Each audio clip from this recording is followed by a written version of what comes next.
আমি বলবো না জীবনে পড়াশোনার দরকার নাই, পড়াশোনার দরকার আছে জাস্ট অনলি ফর কমিউনিকেশন। ওকে, একটা এক্সাম্পল দিই তোমাদেরকে। একটা পাইলট, সে পড়াশোনা করে বিমান চালাচ্ছে।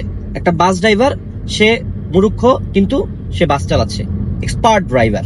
সো দুজনেই এক্সপার্ট ড্রাইভার। একজন হচ্ছে গিয়ে পাইলট, উনিও যাত্রীবাহী একটা বিমান চালাচ্ছেন, আরেকটা হচ্ছে বাস ড্রাইভার, উনি একটা যাত্রীবাহী বাস চালাচ্ছেন। দুজনেরই রেসপন্সিবিলিটি সেম, গন্তব্য এক জায়গা থেকে আরেক জায়গায় নিয়ে যাওয়া।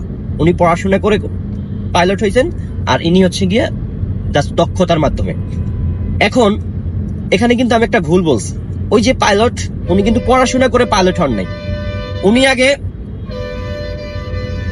বিমান চালানোটা শিখছেন, দক্ষতা। ওনার পড়াশোনা দিয়ে কখনো বিমান চালানো সম্ভব না। দক্ষতা ছিল বিধায় ওনাকে পাইলট হিসাবে অ্যাকসেপ্ট করছে যে কোনো একটা কোম্পানি। সো এই বাস ড্রাইভার ইভেন কি এই পাইলট, দুজনের একজনও কিন্তু পড়াশোনা দিয়ে এই কর্মস্থলে আসে নাই। দুজনই আসছে অনলি ফর, কেন?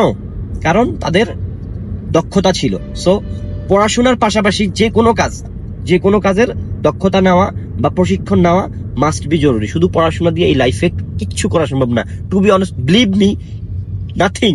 তোমার দ্বারা কোনো কিছু সম্ভব না। তুমি হাইলি এডুকেটেড, তোমার থেকে অনেক নিচু তরের একটা ছেলে যা যদি একটা অফিসে মনে করো এক্সেলের কাজ একটু তোমার থেকে বেশি পারে, তুমি ওইখানে মারা খাই গেছো, তোমার এডুকেশন নাথিং, আসবে না কাজে। এডুকেশন প্লাস কর্মদক্ষতা দুটাই একসাথে ইকুয়াল ভাবে তুমি যদি করতে পারো, তাহলে লাইফ সামনে সুন্দর ফিউচার তোমার জন্য ওয়েট করতেছে।